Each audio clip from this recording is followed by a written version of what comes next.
보도록 하겠습니다. 네, 장 건강이요. 장 건강은 왜 중요할까요? 장 건강은 굉장히 중요하죠. 장은 단순히 음식물을 소화하고 배설하는 기관을 넘어서 전신 건강과 정신 상태까지 조절하는 핵심 장기입니다. 그래서 하나하나 살펴보면 면역세포가 집중되어 있습니다. 거의 70%가 넘게 장 점막에 면역세포가 있기 때문에 면역하고 관련이 있고요.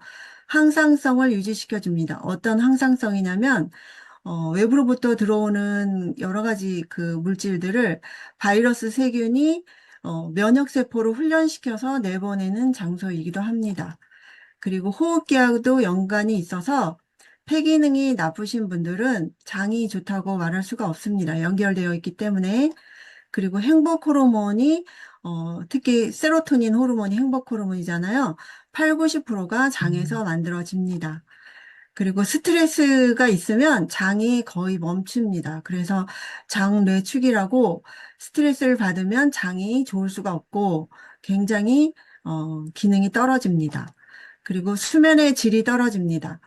장이 나쁘면 수면 호르몬 조절이 기능이 떨어지기 때문에 깊이 잔다거나 아니면 푹 잔다거나 아니면 그런 것들이 많은 문제가 생기고요. 에너지 생성, 우리가 먹은 것들을 모세혈관을 통해서 흡수해야 되는데 장 기능이 떨어지면 장 하면은 일단 가장 큰 축은 대장이지만 입부터 항문까지를 장이라고 보셔도 되는데 그중에 소장에서는 흡수를 많이 하겠죠. 그 에너지 생성이 부족해지고요. 그 다음에 비타민 합성을 대장 내 세균들이 B하고 K를 합성해서 우리 몸에 사용합니다. 그리고 마지막으로 비만하고도 연관이 있는데 유해균이 과도하게 증식하면 독소 유발로 비만이 올라가는데 그 지방을 싸고 있는 게 그 노폐물을 지방이 싸고 있거든요. 그래서 노폐물이 많으면 지방이 많아질 수밖에 없다라고 볼 수 있고요. 이 모든 게 장하고 연결되어 있기 때문에 내 몸속 구석구석이 이 장으로부터 에너지가 나온다라고 볼 수 있고요. 그런데 현실은 굉장히 안 좋습니다. 거의 10년 넘게 계속 올라가고 있거든요. 궤양성 대장염과 크론병 같은 정말 고치기 힘든 이런 질환들이 굉장히 많이 거의 두세 배 가까이 막 올라가고 있고 지금은 또 3년이 지났기 때문에 더 많아지고 있는데 더 심각한 건 연세가 들어서 늘어나는 게 아니라 50세 전에 환자들이 늘어나고 있다는 게 문제입니다. 50세 전에 이 1위가 소화기 암인데 이 소화기 암에는 소장을 뺀 위, 뭐 대장, 그리고 췌장, 그리고 뭐 식도 이런 암들이 다 소화기 암이잖아요.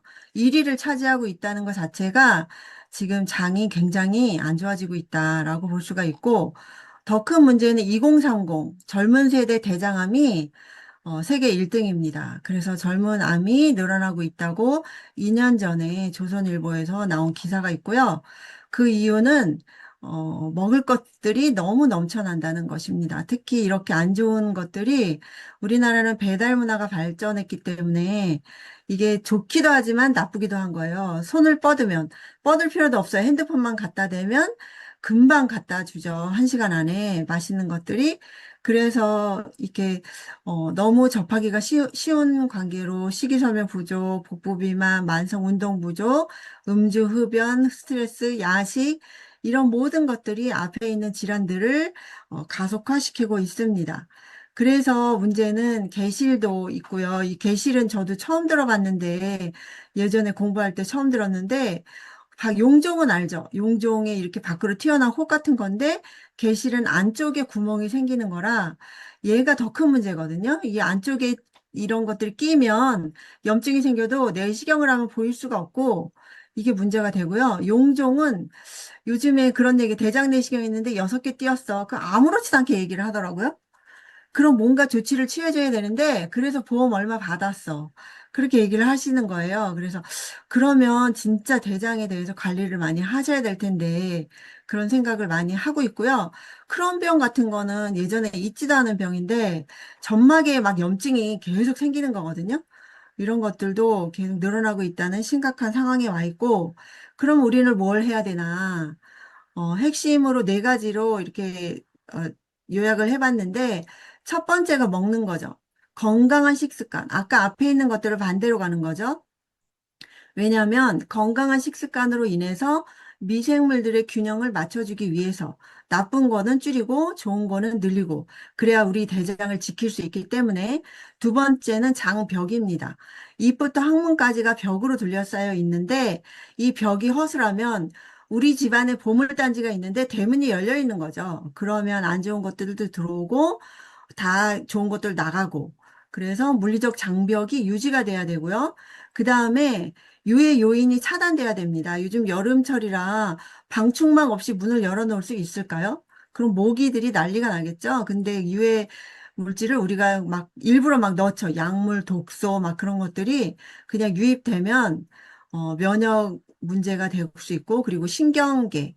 신경계 특히 스트레스하고 운동이 필요한데, 이 자율신경계잖아요. 내 몸이 내가 긴장한 상태는 배도 고프지 않고 화장실도 못 가잖아요. 그래서 릴렉스한 부교감증은 이렇게 좀 약간 내가 좀 편안한 느낌이 들 때, 그때 내 몸의 면역 시스템이 돌아가는데 스트레스를 받았거나 운동이 부족하면 긴장 상태가 계속되고 있다는 거기 때문에 아무리 좋은 걸 먹어도 내 몸의 장 시스템은 돌아가질 않습니다. 그래서 핵심 요인 이 네 가지가 될 수가 있고요. 그러면 일상생활에서 나는 어떻게 해야 될까? 이런 분들이 있어요. 나는 유산균을 열심히 먹어. 근데 왜 효과가 없을까? 유산균을 먹었는데 별다른 변화를 못 느낀다면 그런 분들은 잘 생각해 보셔야 돼요. 어떤 생각을 하냐면 아무리 좋은 식물 영양소를 먹더라도 사람의 마이크로바이옴이 제대로 대사되지 못한다면 소용이 없습니다. 그냥 개수만 늘리는 거죠. 그리고 좀 유용하지 않은 것들, 삐리삐리한 애들, 막 그런 것들만 먹을 경우에는 할 일을 제대로 못하는 거죠. 그리고 식물 영양소와 마이크로바이옴의 상관관계가 있는데 이 영양소가 내가 먹어줘요. 좋은 것들을. 근데 마이크로바이옴이 할 일을 해야 그거를 쪼개주고 쪼개줘서 내 몸속으로 흡수해서 이용할 수 있게 해주는데 마이크로바이옴이 아까 위에 있는 것처럼 일을 안 하면 그러면 문제가 되는데 그게 장벽에 연관이 되어 있습니다. 장벽에 좋은 이 마이크로바이옴이 있어서 내가 먹은 것들을 쪼개줘서 장 속으로 들어갈 수 있게 도와주는 역할을 해야 된다라는 거고 좋은 것들은 들어오게 해주고 안 좋은 것들은 차단시켜주는 그런 파수꾼 역할을 잘 하고 있는가라고 질문을 해야 되기 때문에 그래서 전신 건강의 핵심은 일단 장벽이다. 마이크로바이옴보다 먼저 장벽이다. 라고 볼 수가 있고, 근데 무너져 있는 것들이 아까 그런 질환들이 오는 거거든요. 무너져 있기 때문에 이렇게 글루텐, 카제인, 독소, 이렇게 음식물이 분해되지 못한 거, 병원균, 이런 것들이 그냥 통과돼야 되는데, 내 장 밖으로 나가줘야 되는데, 장 속으로 들어와서 혈액으로 흐르는 거죠. 혈액으로 흐르다가 안 좋은 약한 장기에 어, 집을 틀고 앉는 게 염증인 거잖아요. 그게 이 장벽이 튼튼하게 쫀쫀하게 유지되어야 된다라고 볼 수가 있고, 그래서 장 건강은 한마디로 토양과 씨앗이다라고 볼 수가 있는데, 이게 무슨 말이지?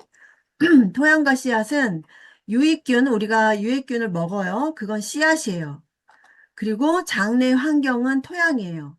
근데 아무리 좋은 씨앗을 뿌려요. 근데 토양이 척박하면 황무지에다가 씨앗을 뿌리면 살아남는 씨앗은 몇 개 없거든요. 그래서 씨앗보다 먼저 우선돼야 되는 게 이 토양이다라고 볼 수가 있고요. 그 토양이 망가진 상태가 산성 환경, 안 좋은 음식은 산성을 만들잖아요. 식이섬유 부족도 척박하죠. 그리고 점액층이 손상된 거, 빵꾸가 난 거, 아까 장 누수가 된 거, 그런 것들 다 토양이 망가져 있는 거예요. 그래서 유익균 증식이 어려운 환경을 이걸 먼저 개선하고, 어, 그 유익균을 먹어줘야 된다.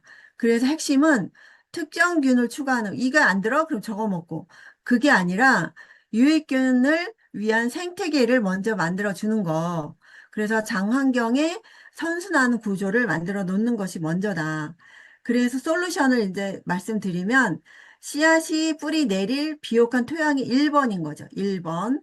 그리고 비옥한 토양을 만들기 위해서는 프리바이오틱스가 먼저 들어가 줘야 된다.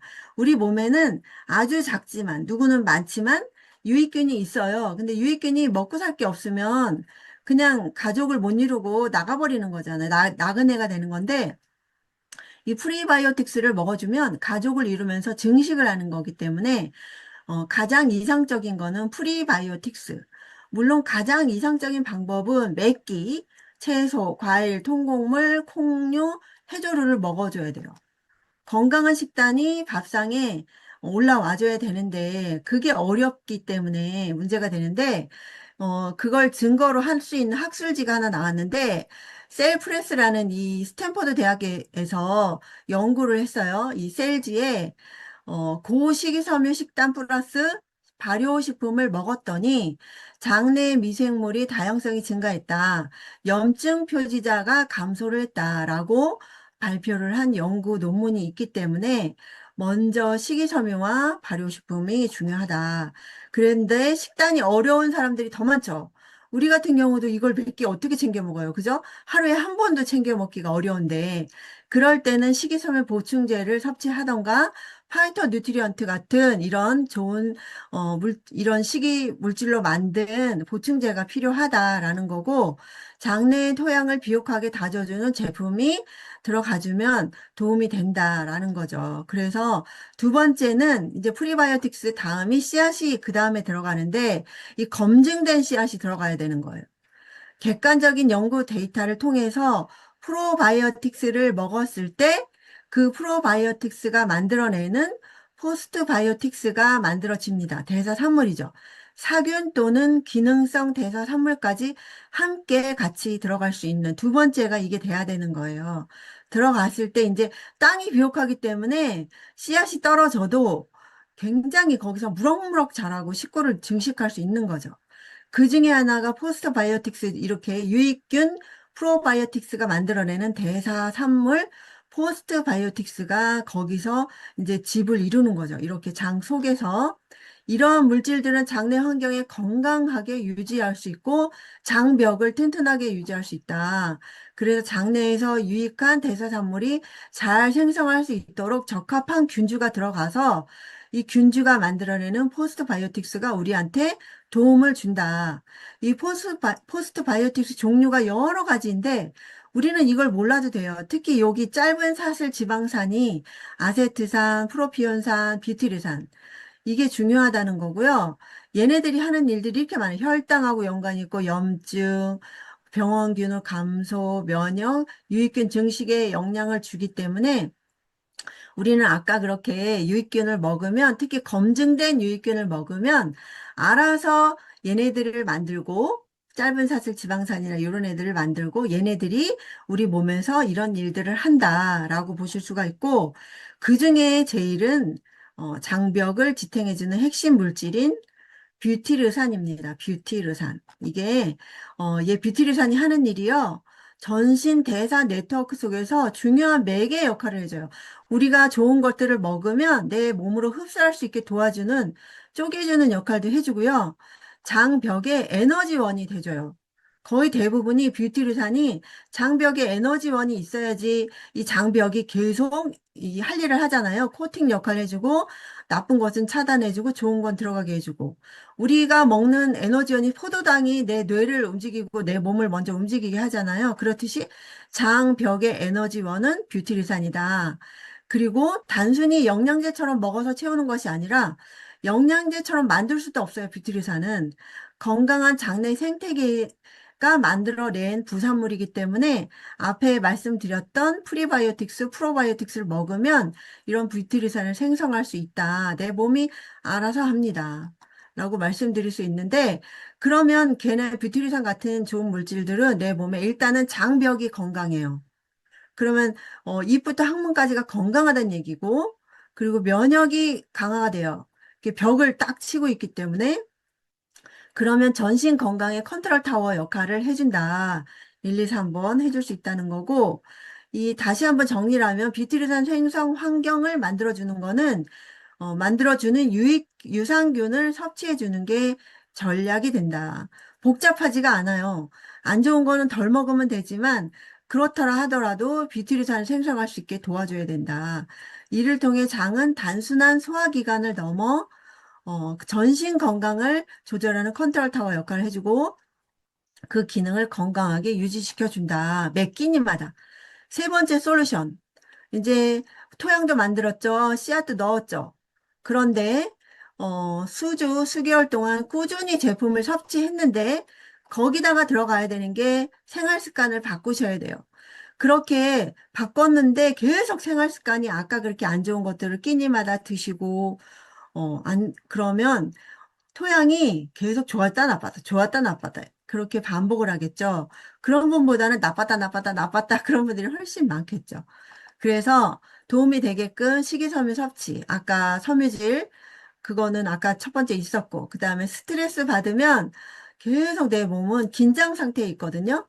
긴장하면 편안하게 내 일을 하지를 못해요. 그리고 충분한 수면.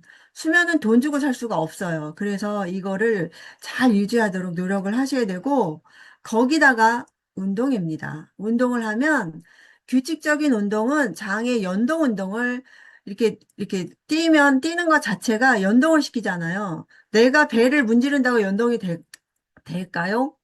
쉽지 않겠죠. 장내 미생물 다양성을 높이는 훌륭한 조력자가 연동 운동을 도와주는 내가 하는 운동이다라고 할 수 있는 거고, 아무리 덜덜이를 해도 쉽지 않죠. 제일 좋은 건 밖에서 뛰는 거고, 그 다음 좋은 거는 라이딩을 하는 것입니다. 관절에 무리가 가지 않는 범위 내에서 하루 30분 이상 가볍게 숨이 차게 유산소 운동하고 스트레칭이나 장 기능 개선하는 것을 했을 때 아까 앞에 있는 것들을 도와줄 수 있는 역할을 한다. 그래서 장이 건강하면 피로감이 해소가 되죠. 장이 건강한 사람이 피곤한 경우는 흔치 않죠. 앞에 있는 것들 다 챙겼을 때 그리고 피부 상태도 개선이 됩니다. 그리고 배변이 규칙적이면 좋을 수밖에 없죠. 화장실을 못 갔다, 며칠 못 갔다. 그런 분들이 기분이 좋은 상황은 흔치 않죠. 계속 부글부글하거나 답답하거나 하기 때문에. 그래서 최근 연구에서는 장내 환경이 전신 염증, 면역, 대사. 아까 앞에 있는 걸 정리한 거예요. 건강 상태가 깊이 연결되어 있다는 점을 고려할 때 장 건강은 온몸의 건강이다라고 볼 수가 있고, 그래서 그 다음에 식단으로 못 맞출 경우에 파이토 뉴트리언트, 유산균, 발효식품, 그 다음에 운동, 적절하게. 너무 심한 운동은 또 도움이 안 돼요. 적절한, 그리고 충분한 수면이 4개가 맞춰져야 됩니다. 그래서 장은 이제까지 망쳐놨어도 회복력이 빠르기 때문에 다시 처음으로 돌아가서 토양 관리, 씨앗 관리, 그리고 생활 습관을 관리했을 때 다시 재생력이 빨라집니다. 그래서 뉴트리라이트는 식이섬유로 정장작용해주고 노폐물 배출해주는데 식이섬유 종류가 여러 개가 있고요. 유익균을 증식시켜주는 또 제품이 여러 개가 있습니다. 이 제품 설명은 다음 기회에 하고요. 그 다음에 장벽 강화를 위해서 뷰티르산을 팍팍팍 올릴 수 있는 이 제품이 비긴을 전 열을 먹어봤는데 이 비긴을 열을 먹었어도 전 장 기능이 별로 안 좋기 때문에 비긴을 먹기 전과 먹기 후가 너무 다르다라고 말씀드릴 수 있겠습니다. 그리고 단백질을 드셔야 장벽 재생이 빨라지고요. 칼슘을 드시면 연동이 촉진이 됩니다. 산염기 균형도 맞춰주고요. 그 다음에 애플비기너와 이 효소는 위기능을 좋게 해줍니다. 위산을 도와주는 게 비기너고, 그 다음에 소화를 도와주는 게 이 엔자임 바이옴이라고 볼 수가 있습니다. 그래서 스스로 회복을 만들 수 있게 좋은 환경을 만들어주는 게 우리가 할 일이고요. 장 건강은 평생 관리를 해야 되고 핵심 건강 자산이 될 수 있습니다. 이상 마치겠습니다.